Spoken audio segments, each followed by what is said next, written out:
Hi there, everybody. Welcome to another mini workshop for Everyday Intuition. I'm Simone Wright, and this mini workshop is called Shifting the Mind. Have you ever wondered why psychics use a crystal ball, or why others might use tea leaves or throw rune stones to predict the future or see into your past? Well, if you're superstitious, you might think that these are all tools of the dark side. And if you're a skeptic, you might think that these are nothing but smoke and mirrors that are meant to confuse and fool the weak-minded and swindle money from those who don't have a single clue in their head. But the reality of these tools and the reason why psychics throughout history and those who have an intuitive mind, why they've used them throughout history, is because these are tools that they use to shift the mind. Now, where exactly are you shifting the mind, and why is that necessary? Well, you're shifting the mind. In order to activate your intuition, you must shift your mind into neutral.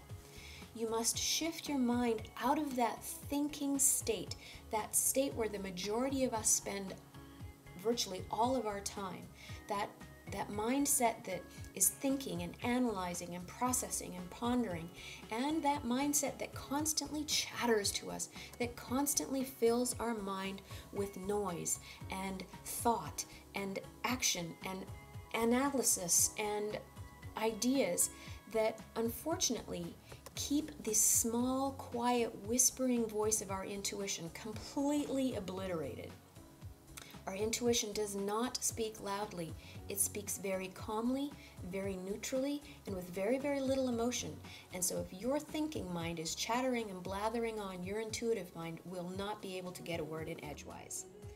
Now, the point of Everyday Intuition is to be able to get you to be able to use your intuition on your feet, in the trenches, and in an active way, so that you can take that intuitive mind and that intuitive process into everything that you do, whether that's sitting in a meeting at the office, or sitting in a consultation with your teenager, or negotiating something with your spouse or your partner.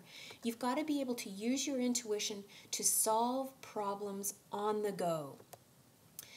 You don't want to have to get into a meditative or Zen state. Frankly, you're not going to have time to do that.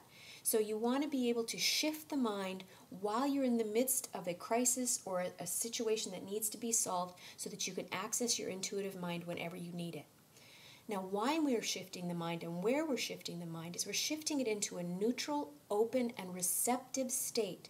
The state of mind, the state of brain, the state of thinking that is still active, but calm. Now, we don't want to shut the brain off because, well, you shut the brain off and you're dead. That's not what we're going for here. We want the brain to be relaxed, open, and receptive to all of the information that exists in the unified field, the field that surrounds and encompasses all of us, that holds all of the information, past, present, and future, that is non-linear and not attached to space or time. That's where we want to go. Now, how do you do that? Is meditation good, and can meditation get you there? Yes, it is good, and yes, it can get you there. But here's the truth of the matter. In all of my years as an intuitive, I don't think I ever, in fact, I know I never used meditation once to get me where I needed to go, at least not formal meditation. But what I did use, and what did help me develop my intuitive skills, was my career as an artist. I would spend countless hours in front of the easel painting my art pieces. And what that skill set did was it shifted my brain into an open, relaxed, and available state where I was not thinking or processing information.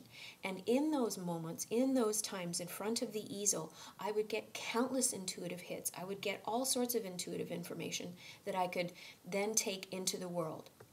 Now, Albert Einstein, who is a great fan of intuition, credits the majority of his scientific discoveries to his going out on his sailboat, putting his feet up, and sailing around in the lake. He did not get his solutions by pondering about them and thinking about them and mulling them over in his head. All of his intuitive hits came to him while he was in a relaxed and open state of mind. He got his hits while he was out sailing around the lake. There are lots of ways for you to shift your mind into this open, relaxed, and receptive state. You can build a puzzle. You can hang out in your garden. You can plant begonias. You can learn how to knit. You can shine your shoes. The purpose here is to relax the mind but still keep it open.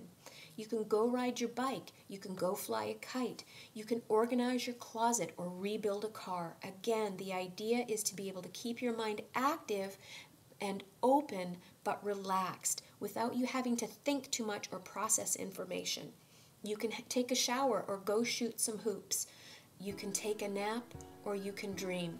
A lot of really awesome intuitive hits will come in that space right before you're ready to fall asleep, and even some of them will show up in your dreams. But it's important for you to notice what you notice. As you're in this relaxed and open mind state, this meditative but not meditative state, a lot of your intuitive hits and a lot of your intuitive guidance will start to show up. So throughout these everyday intuition mini workshops, I will encourage you time and time again to notice what you're noticing. Notice the ideas that pop up. Notice the feelings that pop up. Songs might show up. Pictures might show up. And pay attention to them. And when you do get these hits, acknowledge them. High five your intuition and say, okay, I've recognized you.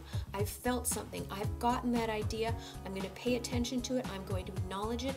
And the more you begin to acknowledge it, the more you get into a habit of recognizing your intuitive mind, then your thinking mind, your conscious mind, will eventually start to recognize the partnership and won't put up so much resistance, so that eventually your thinking mind and your intuitive mind will come together as a team and as a couple of partners that are willing to work together. It won't be such a battle. Then once you do recognize and acknowledge that intuitive hit, take action.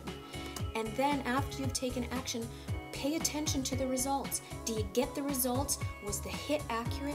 Did it guide you to success, or did it guide you to failure? Was the intuitive hit positive, or was it negative?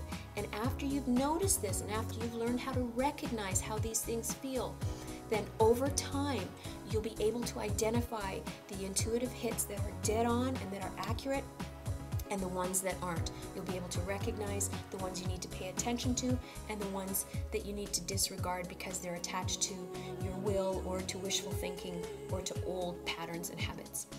So there it is, another Everyday Intuition mini workshop. I hope it brought you some information that was beneficial. I hope you continue to practice. If you have any questions, or if you're interested in attending a workshop, or if you're interested in having a personal consultation or a reading with me, take a couple minutes and visit me at everydayintuition.net. Have a great day.